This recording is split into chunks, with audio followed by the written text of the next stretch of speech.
Your subscribers today I will tell how you can easily fix your error. So if you can't use do not disturb mode, so you just turn it on but it doesn't work. So how you can fix it? So just first thing you need to try to update your Mac. So just go to system preferences, just go to software update, and here you need to wait until to check for updates, and if you see here available updates, just download and install them on your Mac.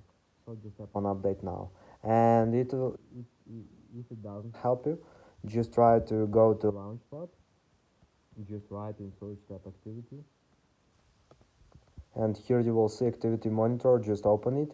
Now you just need to write in the right column in the search notification.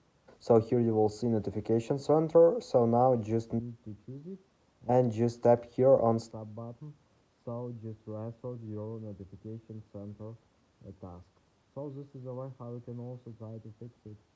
And if you still have this error, so just go to Apple logo, just choose restart and just admit restarting your computer. So just simple restart your computer.